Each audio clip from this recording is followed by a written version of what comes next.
লাভপুর গণধর্ষণ কাণ্ডে স্বতঃপ্রণোদিতভাবে মামলা রুজু করেছিল সুপ্রিম কোর্ট। সেই মামলার রায় দিতে গিয়ে শুক্রবার রাজ্য সরকারকে তীব্র ভর্ৎসনা করল সুপ্রিম কোর্টের প্রধান বিচারপতি পি সদাশিবমের নেতৃত্বাধীন বেঞ্চ।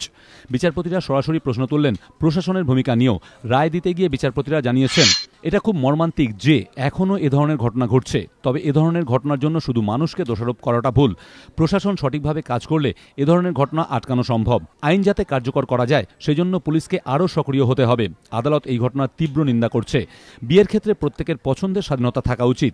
একজন নাগরিকের মৌলিক অধিকার রক্ষায় রাজ্য সরকার ব্যর্থ। মহিলাদের অধিকার রক্ষা রাজ্যের দায়িত্ব।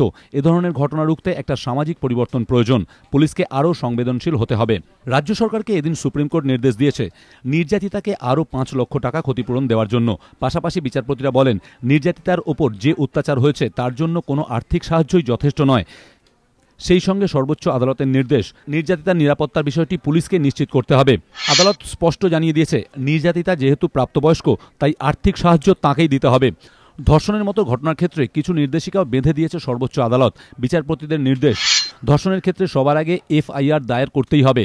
সব হাসপাতালকে বিনামূল্যে নির্যাতিতার প্রাথমিক চিকিৎসা করতে হবে। ২৪শে জানুয়ারি লাভপুরে গণধর্ষণের ঘটনায় স্বতঃপ্রণোদিত হয়ে মামলা রুজু করে সুপ্রিম কোর্ট। ঘটনাস্থলে গিয়ে পুরো বিষয়টি খতিয়ে দেখে রিপোর্ট জমা দিতে বলা হয় বীরভূমের জেলা জজকে। কিন্তু সেই রিপোর্ট দেখে প্রধান বিচারপতির নেতৃত্বাধীন ডিভিশন বেঞ্চ মন্তব্য করে, এই ঘটনায় পুলিশি ব্যবস্থা সম্পর্কে কোনো তথ্য রিপোর্টে নেই। এরপরই পুলিশি ব্যবস্থার বিষয়ে জানতে চেয়ে মুখ্য সচিবের রিপোর্ট তলব করে আদালত। কিন্তু সেই রিপোর্ট খতিয়ে দেখেও বিচারপতিরা বলেন, এই ঘটনায় বেশ কিছু পদক্ষেপ করা হয়েছে। তবে আদালত চায় এ বিষয়ে আরও কার্যকরী পদক্ষেপ করা হোক। সেই মামলার রায় দিতে গিয়েই এবার রাজ্য ও পুলিশের ভূমিকা নিয়ে প্রশ্ন তুলল আদালত। বিজেন্দ্র সিংহ, এবিপি আনন্দ, নয়াদিল্লি।